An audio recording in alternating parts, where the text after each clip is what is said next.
नमस्कार साथियों, बहुत बहुत स्वागत है आपका सुधा हिंदी क्लासेस में। आज की क्लास में हम टीजीटी पीजीटी के अंतर्गत जो संस्कृत साहित्य एवं संस्कृत के रचनाकार लगे हुए हैं उनको देखेंगे और उनमें भी हम सबसे पहले कालिदास को देख रहे हैं। कालिदास के समय की बात करते हैं। कालिदास ने द्वितीय शुंग शासक अग्निमित्र को आधार बनाकर मालविकाग्निमित्रम नामक नाटक लिखा था और अग्निमित्र का समय 170 ईसा पूर्व है, अतः कालिदास इससे पहले के नहीं हो सकते।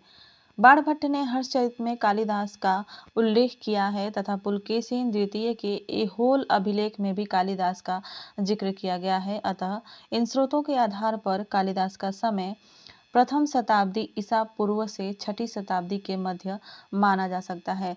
जन्म स्थानों की बात करें तो विद्वान इनके जन्म स्थान कश्मीर और उज्जैन बताते हैं, लेकिन सर्वाधिक मान्य कश्मीर है। रचनाओं को देखते हैं। विद्वानों ने कालिदास की 40 रचनाएं मानी हैं, लेकिन निम्नलिखित 7 को प्रमाणित माना जाता है। उनको भी देखते हैं। नाटकों की बात करें तो उनमें 3 नाटक हैं, मालविकाग्निमित्रम, अभिज्ञान शाकुंतलम और विक्रमोर्वशीयम।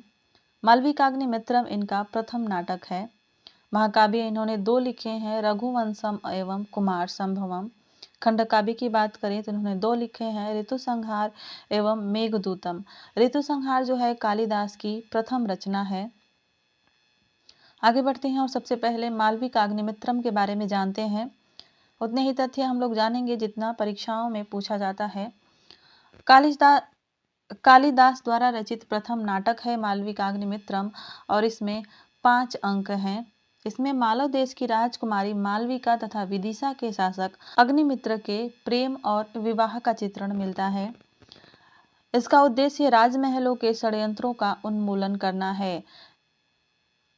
यह नाटक श्रृंगार रस प्रधान नाटक है। अगला जो नाटक है वो है अभिज्ञान शाकुंतलम। यह नाटक भी श्रृंगार रस प्रधान नाटक है और अंक इसमें 7 हैं।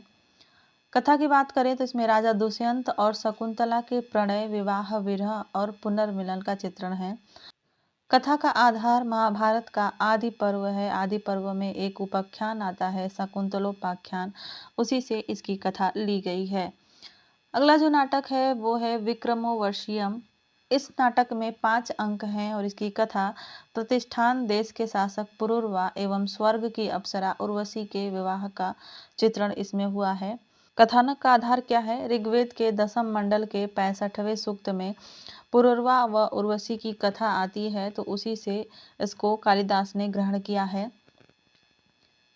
चौथी इनकी रचना है रघुवंशम, जो कि एक महाकाव्य है जिसमें 19 सर्ग हैं और इसमें रघुवंश के 29 राजाओं का वर्णन मिलता है। तो यहाँ से प्रश्न पूछा जाता है कि रघुवंशम में कितने राजाओं का वर्णन मिलता है, तो आप बता सकते हैं कि 29 राजाओं का वर्णन मिलता है, जिसमें प्रथम राजा दिलीप हैं और अंतिम राजा अग्निवर्ण हैं। राजधर्म का विशद चित्रण इसमें हुआ है। अगला जो महाकाव्य है वो है कुमार संभवम, जिसमें 17 सर्ग मिलते हैं। कुमार कार्तिकेय की कथा का चित्रण इसमें किया गया है और 8वें सर्ग में शिव पार्वती के संभोग का चित्रण किया गया है। कहा जाता है कि इसी कारण कालिदास को कुष्ठ रोग हो गया था। अगला जो इनका ग्रंथ है वो है मेघदूतम। ये भी एक खंड काव्य है और इसमें यक्ष की कथा का वर्णन है। अलकापुरी के शासक कुबेर द्वारा निष्कासित किया जाता है यक्ष को और रामगिरी पर्वत पर रहते हैं। आषाढ़ के प्रथम दिन पत्नी की याद आती है और मेघ को दूत बनाकर भेजते हैं। इस रचना के 2 खंड मिलते हैं, एक है पूर्व मेघ और दूसरा है उत्तर मेघ। पूर्व मेघ में यक्ष द्वारा बादल को रास्ता बताना इसका वर्णन किया गया है और उत्तर मेघ में विरह का चित्रण किया गया है। कुल छंदों की बात करें तो इसमें 115 छंद मिलते हैं, मंदा क्रांता छंद मिलते हैं और वियोग श्रृंगार रस प्रधान ये रचना है। ऋतु संहार की बात कर लेते हैं। ऋतु संहार का अर्थ है ऋतुओं का संघात यानी समूह, और ये कालिदास की प्रथम काव्य रचना है। इस रचना में 6 सर्ग हैं और प्रिय को संबोधित कर 6 ऋतुओं का वर्णन है। ग्रीष्म ऋतु से आरंभ कर वसंत ऋतु तक का इसमें चित्रण किया गया है।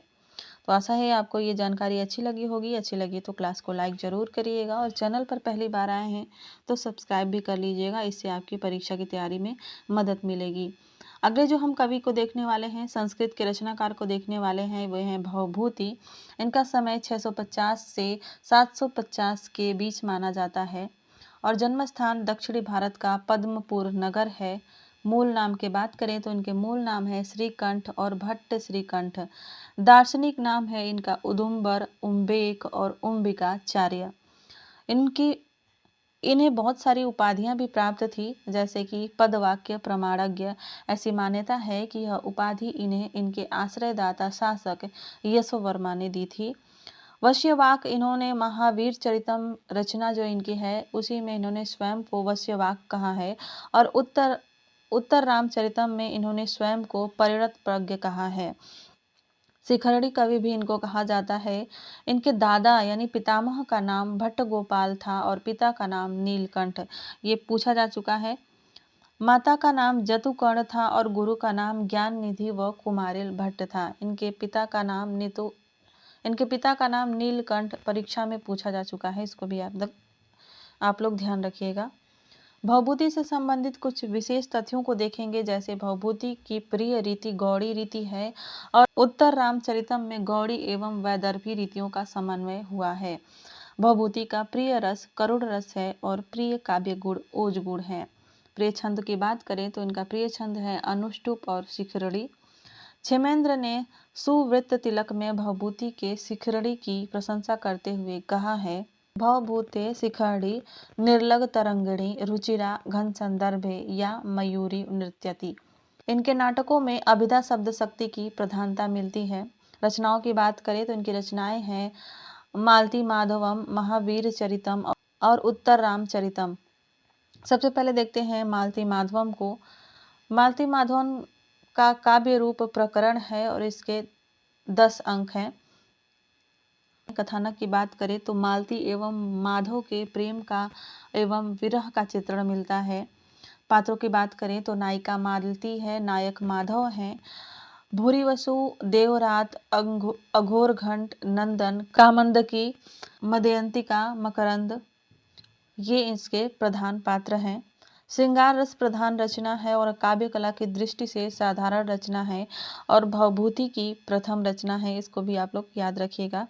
पूछा जा सकता है कि भवभूति की प्रथम रचना कौन है, तो आप बता सकते हैं कि मालती माधवम। अगली जो इनकी रचना है वो है महावीर चरितम।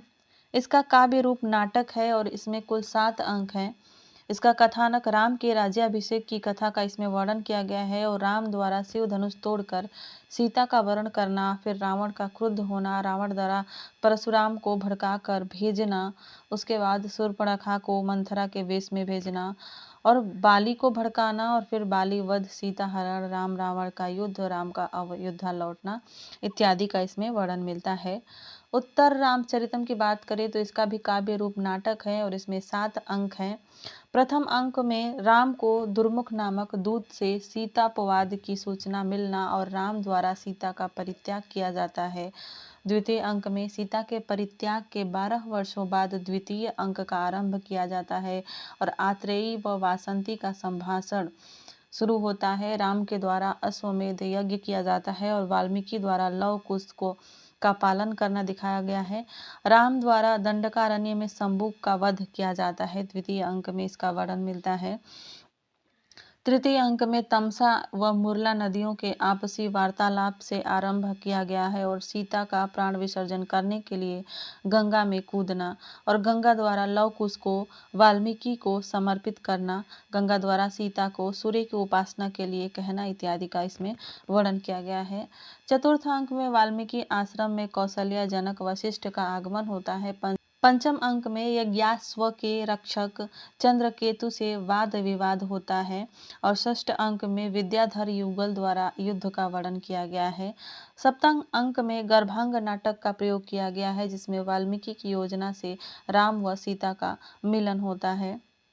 पात्रों की बात करें तो वो हैं दशरथ।